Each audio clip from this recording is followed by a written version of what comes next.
Howdy folks, Nathan Adler here at the Fast Lane Car, and check this out. We have the brand new Toyota RAV4, we have the brand new Ford Escape, and we have the 2017 Honda CR-V. And we're gonna do a really quick matchup, and that is coming up next.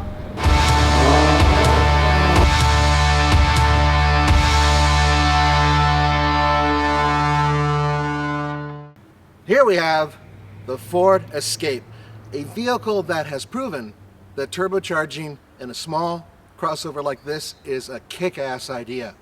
It has great acceleration, it actually handles pretty good, and the interior is nice, it's comfortable.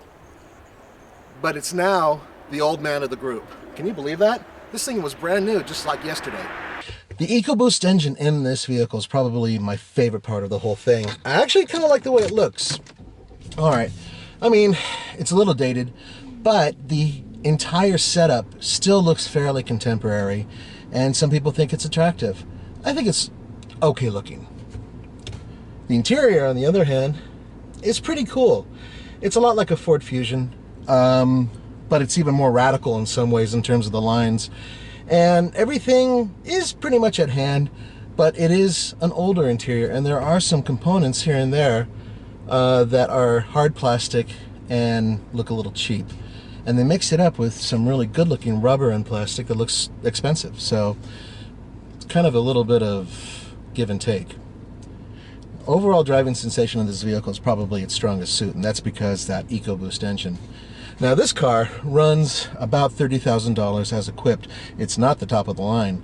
They got one that was a little under that, so the wheels aren't the really nice ones, no sunroof, stuff like that. But as it is, this still has that powerful performance coming from the EcoBoost. You know what the real shame is about the Ford Escape?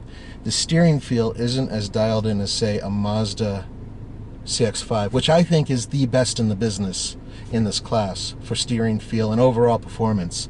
Still, with the power of this vehicle, it's pretty awesome. It hauls booty, big time. It has pretty good noise isolation. You can still hear the engine, but I would say this is on par with the Honda CR-V, and better than the Toyota. And then when you really get into it, I actually like the engine note. I kind of wish I could hear a little bit more of it, but maybe that's just me. Most people who are going to buy this machine want it for daily driving and probably don't want to hear the engine moaning and groaning.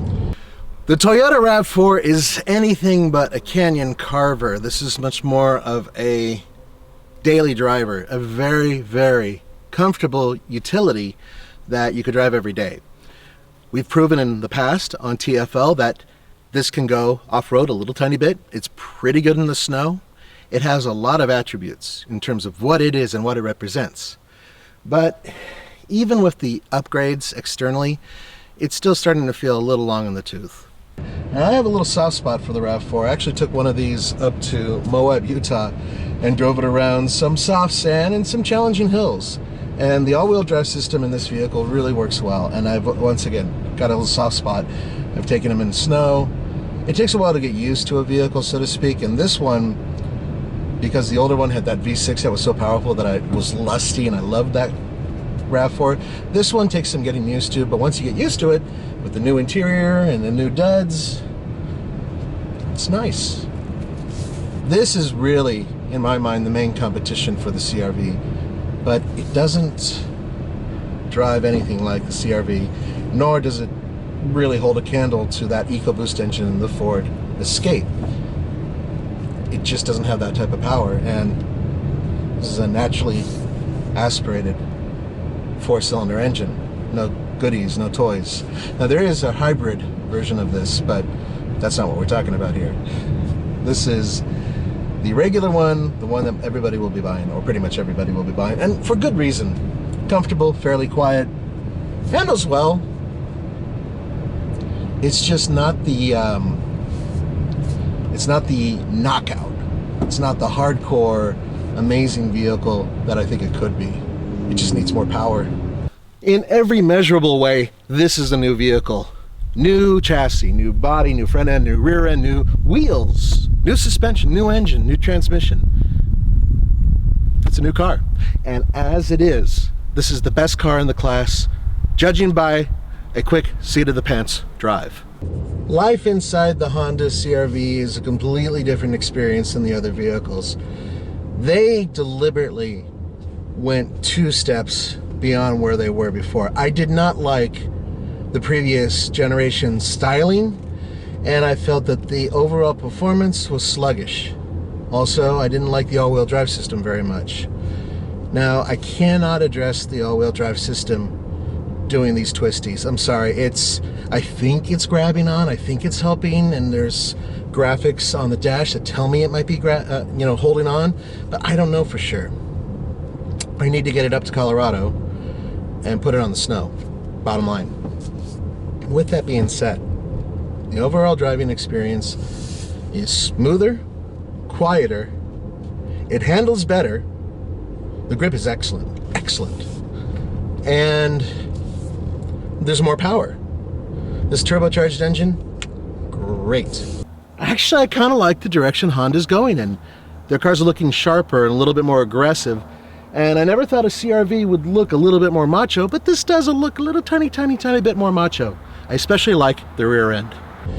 There's a reason why they've been so loved, and that's because they build reliable cars that are efficient and relatively affordable. But this is a whole nother level. Takes a second, there it goes. Turbo! Woohoo! Yeah, not bad. When's the last time you had a fun launch in a Honda CR-V? Never. It's good. I believe they said their 0 to 60 times, which I'm guessing are at sea level, was 1.5 seconds faster than the previous model, and I believe it. Thank you so much for joining me. I think the Honda CR-V did really well. And thank you to Honda for flying us out to Northern California amongst this amazing green canopy. It's beautiful, but very shady. For the Fastlane Car, this is Nathan Adler. Don't forget to go to tflcar.com for news, views, and real-world reviews, and more of this, because we're going to get it up to the Rockies soon.